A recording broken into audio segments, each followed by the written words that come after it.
मर्मज्ञ रसिक हो नमस्कार. मुक्ती कीर्तनमाला या यूट्यूब चॅनलमध्ये मी D.B. सातवळेकर आपलं स्वागत करीत आहे. या चॅनलवरून वेगवेगळ्या विषयावरचे अनेक व्हिडिओ मी अपलोड करीत असतो. बरीचशी कीर्तनं असतात. सध्या काही अतिशय महत्त्वाच्या कथांचं अभिवाचन ऐकवत आहे.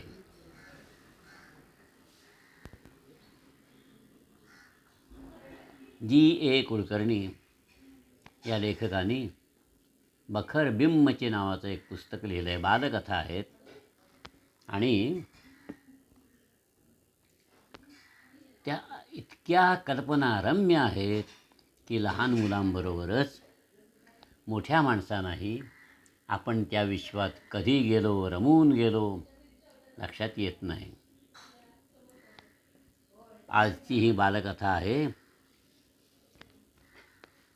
या कथेचं नाव आहे माकडाची कथा.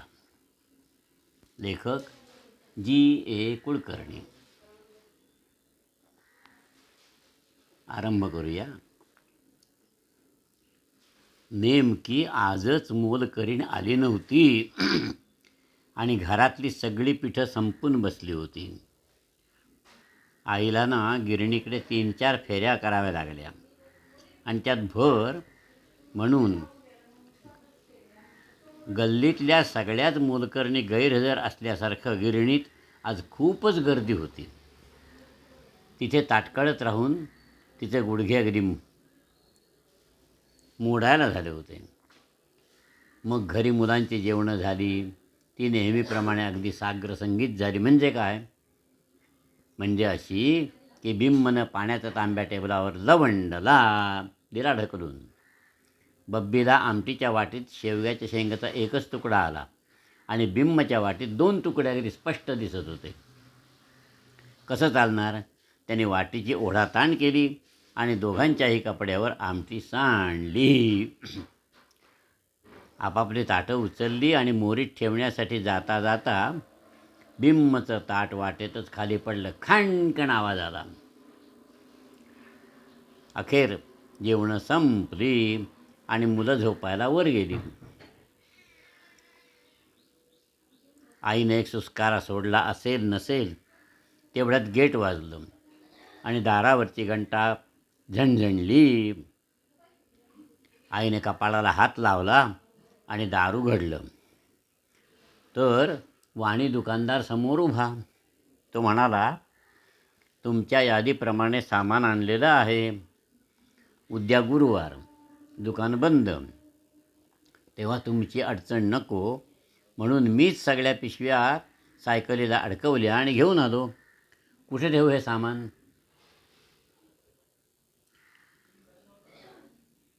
आईला असं वाटलं की त्याला असं सांगावं, ठेव सगळं माझ्या डोक्यावर. अरे रात्री 8:30-9 ही काय सामान पाठवण्याची वेळ आहे का? ही झोपायची वेळ झाली. पण ती वरवर हसली आणि म्हणाली, बरं केलं हां, नाहीतरी घरी पोहे नाही आहेत म्हणजे आमचा फार खोळंबा झाला असता. दुकानदार म्हणाला, अरे पोहे तेवढेच आणले नाहीत मी, संपले. परवाच्या दिवशी 1 नंबर माल येणार आहे तेव्हा घेऊन येतो हां. आता आईचा शीण संपला.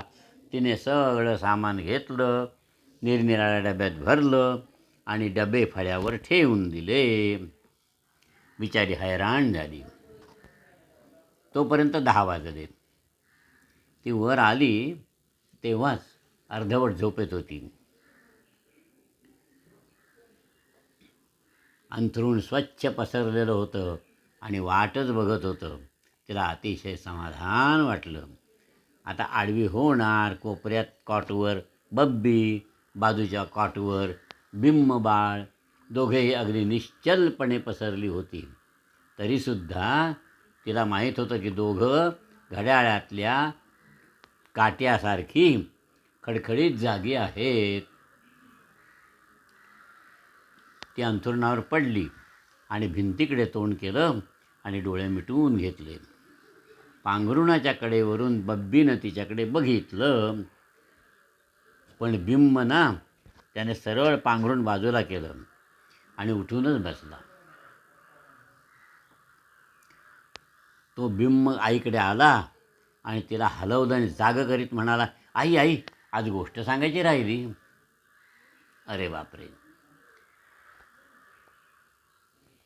डोळे कसे बसे उघडले आणि आई म्हणाली, हे बघ बाबा, आज माझं हाडं हाड दुखतंय रे, आता झोप तू, शहाणा ना तू.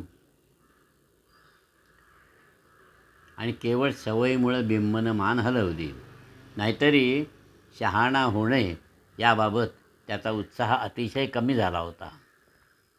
शहाणा व्हायचं म्हणजे पुष्कळशा गमतीच्या गोष्टी करायच्या नसतात हे त्याला कळून चुकलं होतं. बरं आई, आज तुझी गोष्ट राहू दे, तू उद्या सांग, चालेल? बिंब म्हणाला. आईनं समाधानाचा सुस्कारा टाकला, पण तेवढ्यात तो म्हणाला, पण आज मीच तुला एक गोष्ट सांगतो. सांगू?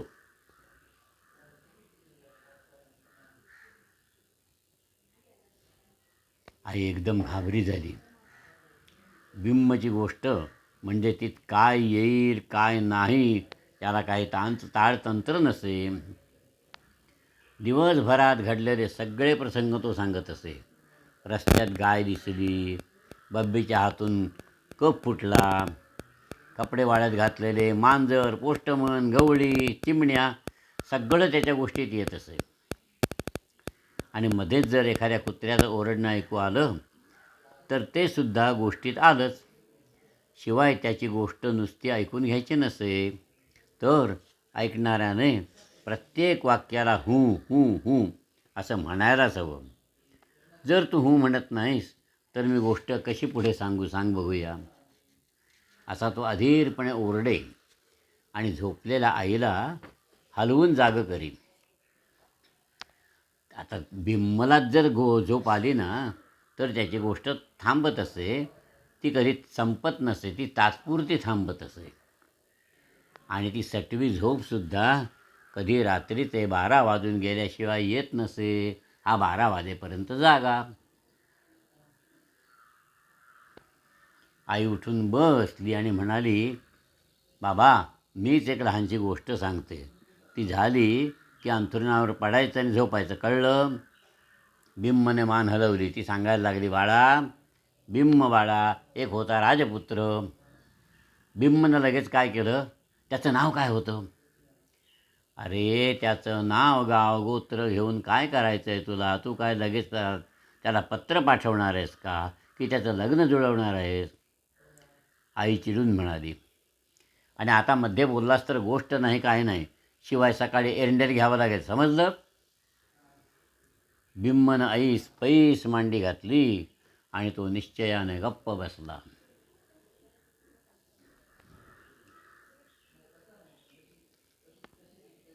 एक होता राजपुत्र. तो राजवाड्यात राहत असे. एकदा त्याला वाटलं आपण बाहेर पडावं आणि काहीतरी विकत घ्यावं. बिंबचे ओठ हलणार असं दिसलं, तो काहीतरी बोलणार, तोपर्यंत आईने बोट उगारलं, त्याच्याकडे रागानं बघितलं. मग तो गप्पच बसला बिचारा. राजपुत्र राजवाड्यातून बाहेर पडला तेव्हा त्याला एक गुराखी दिसला. त्याच्याजवळ एक गाय होती, वासरू होतं. आणि राजपुत्र त्याला म्हणाला, तुमच्याजवळ 2 गायी आहेत, त्यातली एक मला विकत देता का? गुराखी हसला, म्हणाला, दिली असती, पण खरं म्हणजे ना, माझ्याजवळ 2 गायी नाहीतच आहेत, एकच गाय आहे. ती दुसरी गाय आहे ना, लहान गाय दिसते ना, ती आणखी एक गाय नाही, ती लहानपणीची मोठी गाय आहे. राजपुत्रानं बघितलं, खरंच ती लहान गाय अगदी मोठ्या गायीसारखीच दिसत होती. राजपुत्र पुढे चालायला लागला. थोड्या वेळाने त्याला काही मेंढ्याबरोबर घेऊन निघालेला एक धनगर भेटला. त्याने डोक्याला तांबडा रुमाल बांधलेला होता. राजपुत्र म्हणाला, तुमच्याजवळ इतक्या मेंढ्या आहेत, त्यातली एक मला विकत देता का? धनगरसुद्धा त्याच्याकडे बघून हसला, म्हणाला, दिली असती, पण त्या सगळ्या मेंढ्या काही खऱ्या नाहीत. अरे, खऱ्या नाहीत म्हणजे काय? राजपुत्र म्हणाला, हे बघ, झोप यावी म्हणून आपण पडलो ना, की आपण काय कल्पना करतो? समोरून मेंढ्या चाललेल्या आहेत आणि त्या आपण मोजत राहतो, होय ना, म्हणजे झोप येते. ते पलीकडे झाड आहे ना, त्याच्या सावलीत 4 माणसं आडवी झाली आहेत. त्यात तो तांबडा रुमालवाला दिसतो आहे ना, तो मीच आहे. आणि मी ज्या मेंढ्या मोजत इथे पडलो आहे ना, त्याच त्या सगळ्या मेंढ्या आहेत. कळलं का?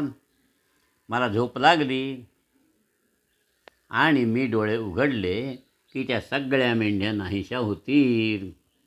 मग असली एक मेंढी घेऊन तू काय करणार, होय की नाही? राजपुत्राला पटलं.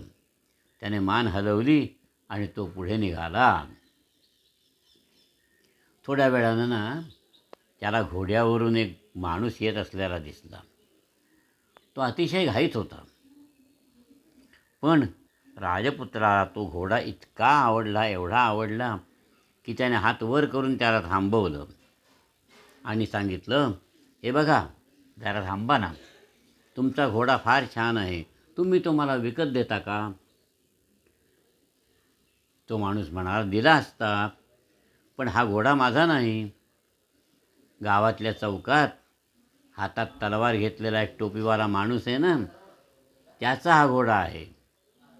मला गडबडीनं कामाला जायचं आहे, म्हणून मी तो थोडा वेळ त्याच्याकडून मागून घेतला. तो फार तर तासभर हवेत पाय पसरून तसाच अंतराळात थांबेल. त्याआधीच घोडा परत आणून त्याच्या खाली मी पूर्वीप्रमाणे ठेवीन, असं कबूल केलं आहे बघ. तुला जर घोडा दिला तर तो तासभर हवेत राहिल्यावर तो कंटाळून तप्पदिशी खाली पडेल, होय की नाही? राजपुत्र म्हणाला, हो हो हो हो हो हो, पडणारच. आता परत राजवाड्याकडे जावं की काय करावं, असा तो विचार करता करता करता एक म्हातारा त्याला दिसला. त्याच्याजवळ गळ्यात दोऱ्या बांधलेली 2 माकडं होती आणि माकडं गंमत करीत होती, उड्या मारत होती, हुंदडत चालली होती. राजपुत्र म्हणाला, आजोबा, यातलं एक माकड मला द्याल का? म्हाताऱ्याने थोडा विचार केला, देईन देईन, पण त्याबद्दल तुला तुझा सोन्याचा सदरा आणि सोन्याची टोपी मला द्यावी लागेल. देशील? मला राजवाड्यात जाऊन माकडाचा खेळ दाखवायचा आहे. देशील का? राजपुत्राने सरळ सदरा काढला, टोपी काढली, त्याला दिली आणि एका माकडाची दोरी हातात धरली आणि तो परत फिरला. म्हाताऱ्याने तो सदरा आणि टोपी दुसऱ्या माकडावर चढवली आणि राजवाड्याकडे निघाला.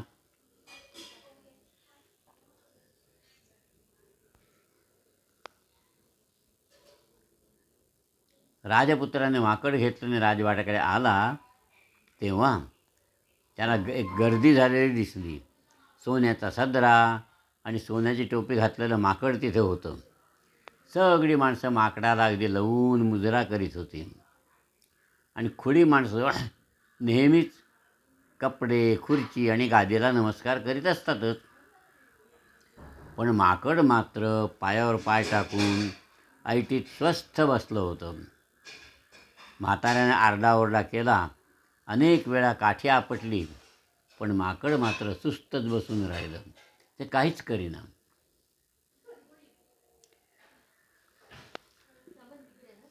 आणि हा राजपुत्र उघड्या अंगानं दोरी बांधलेलं माकड घेऊन तिथे आला तेव्हा पहारेकऱ्याने त्याला हटकलं आणि दरडावलं. सांगितलं, चल निघ इथून, राजवाड्यात तुला आमंत्रण आहे का?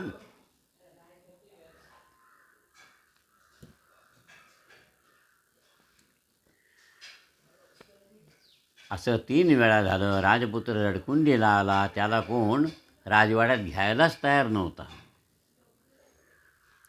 बिचारा बाहेर येऊन बसला. थोड्या वेळानं म्हातारा आला. त्यानं आपल्या माकडाला धरधर धरधर ओढलं आणि सांगितलं राजपुत्राला, हा तुझा सोन्याचा सदरा घे, तुझी टोपी घे बाबा परत. हे कपडे घातल्यावर माकड एकसुद्धा उडी मारत नाही आणि खेळ केला नाही तर मला पैसे कोण देईल? उपाशी मरू की काय? त्याने माकडावरचे कपडे उतरवले आणि तेव्हा ते लगेच टुणटुण उड्या मारायला लागलं. त्या माकडाला कपड्यांचं अडचणच झाली होती आणि काठीवर चढायला लागलं, उतरायला लागलं. राजपुत्राने आपलं माकड परत केलं आणि त्याचा खेळ चालू झाला. म्हाताऱ्यापुढे लगेच माणसं जमली आणि काही लोकांनी त्याच्यापुढे पैसे पण टाकले. म्हाताऱ्यानं ते गोळा केले आणि दोन्ही माकडं घेतली आणि तो निघून गेला. आता राजपुत्रानं आपले परत सोन्याचे कपडे घातले आणि राजवाड्याकडे आला. आता मात्र पहारेकराने त्याला मुजरा केला आणि सगळ्यांनी त्याला आत जायला अदबीनं वाट करून दिली. राजपुत्रानं आपले कपडे जसे घातले, आई अंथरुणावर लवंडून म्हणाली, ही झाली आजची गोष्ट. आता गप्प जाऊन पड आणि बिम्म बाळा मला देखील झोपू दे थोडा वेळ. बिम्म अंथरुणावर जाऊन पडला, पण बराच वेळ त्याची चुळबुळ चालू होती. शेवट तो परत उठून बसलाच. आता बब्बीनं डोळे उघडले. ती मोठ्या उत्सुकतेनं बघायला लागली. बिम्म आईजवळ म्हणाला. तिला त्याने हलवलं आणि जागं करून म्हणा, आई आई आई. मोठ्या कष्टानं आईने डोळे उघडले. अरे आता काय काढलंस आणखीन बाळा? बिम्म म्हणाला, आई आई, खेळ करणारं एक माकड मला आणून दे. आई चिडली. अरे खेळ करणारी 2 माकडं कशाला घरात? एक आहे त्यानंच मी हैराण झालो. हैराण होऊन गेली आहे संध्याकाळपर्यंत. जा आता जाऊन पड, नाहीतर दोरीनं बांधून ठेवीन तुला त्या कॉटला. बब्बीने पटकन तोंडावरून पांघरून घेतलं, पण त्याखाली ती बराच वेळ खिदळत होती.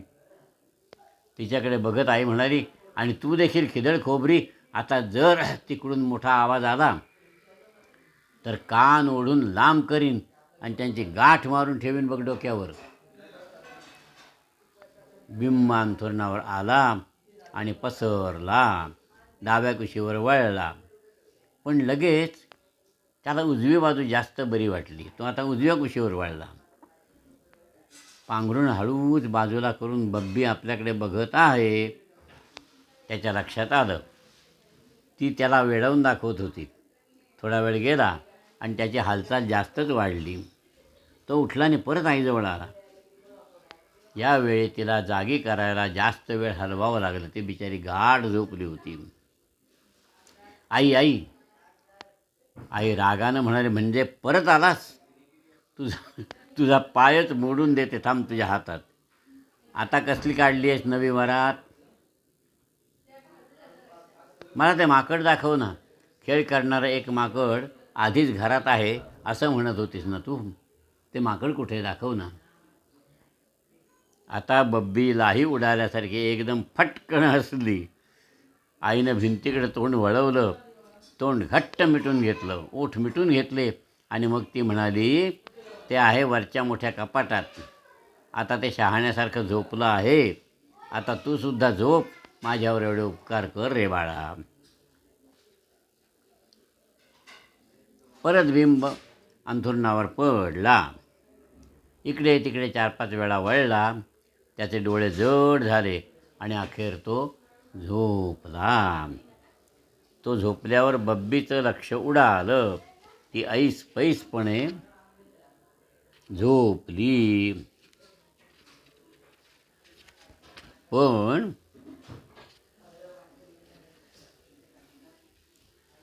आईचा थरकाप झाला. सकाळी उठल्यावर जर मोठ्या कपाटासमोर बिम्म उभा राहिला आणि अखंड धरून बसला तर आपण काय करायचं? त्या कपाटातलं माकड कुठे ते दाखव. आणि ते मला दे असा तो म्हणणार आणि तिची झोप खाडकन उडाली. कशी वाटली गोष्ट? छान आहे ना? अशाच आपण गोष्टी वाचायच्या आहेत हां.